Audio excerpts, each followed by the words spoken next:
Hey everyone, welcome to Trading Capital's exclusive analysis. In this video, we're assessing the latest economic data, the market's at new all-time highs, our expectations are moving forward into the end of the year. Overall, the S&P 500 hitting new all-time highs today, hitting a little bit of a resistance zone, but holding extremely steady. Now, the interesting thing about the S&P 500 is it is coming up into that bullish TP target. How do we get this bullish TP target? Well, you have to go all the way back to a previous bull pattern that is holding remarkably steady here. If you look at that inverse head and shoulders, that we have traded successfully for a long time. We've been net bullish this market. You look at that upside target, that original, the OG inverse head and shoulders, and that takes you roughly to that 6630 zone on the SPX. So you can clearly see that target is coming into fruition. Now there might be a little bit of overshoot here and there, but the SPX is approaching that near-term long-time target. Now, the important thing about today, what happened? Today we had CPI and we had initial job loss claims come out. The big data set that I want to bring your attention to is the initial jobless claims. But before we talk about that 263K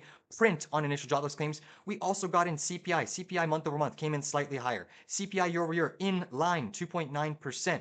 But looking at this initial jobless claims of 263,000, take a look at what we just hit. Going to the long-term chart, we finally made a higher high in the overall initial jobless claims.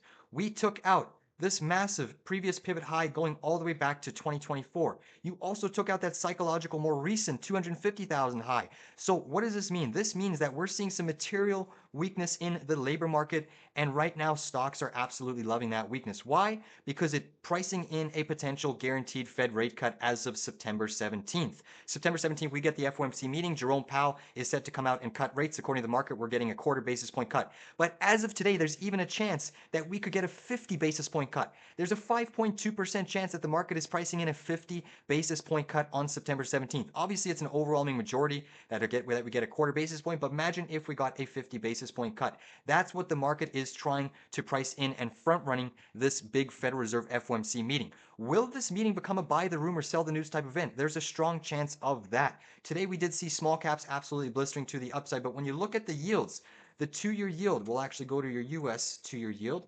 The yields have been in a clear breakdown trend, trying to defend a little bit of support today on your two-year yield, hitting a massive little bit of a wedge formation. If this breaks this key zone, there's really not much support that's been built in these yields. But in order for yields to free fall, that would likely have to mean complete decimation in the overall labor market and employment market. So just to put into perspective, the upside in the market is becoming a very limited. I think the risk to reward is getting a little bit stretched here, and we are starting to see the labor market break down pretty precipitously, making a new high. This is the highest level that we've seen that initial jobless claims print since really 2023 here, when we were trading into the 260 zone.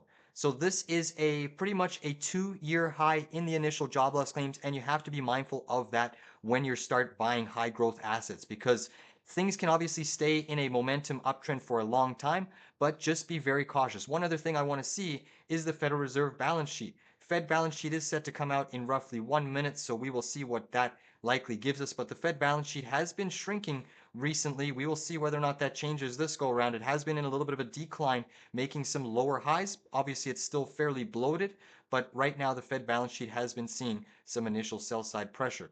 So overall, as the market prices in that next Federal Reserve rate cut, it's going to be interesting to see if we get any sort of weakness in your high growth stocks. That is the key metric that you want to watch. Continue to watch high growth stocks, because if they start to break down, that could be telling us that smart money is pricing in a little bit of a recession. Looking at crude oil hanging on a knife edge here, looking like it's trying to break this key trend line, triggering a bit of a bearish topping formation that sends us lower. If crude oil breaks down, we could potentially see $50 a barrel. And yes, you would think that's great for the stock market and the consumer, which it would be, but it has to break down for the right reasons, not breaking down because of economic demand and weakness in the overall labor market. Please give this video a like down below, and we'll see you on the charts a little later.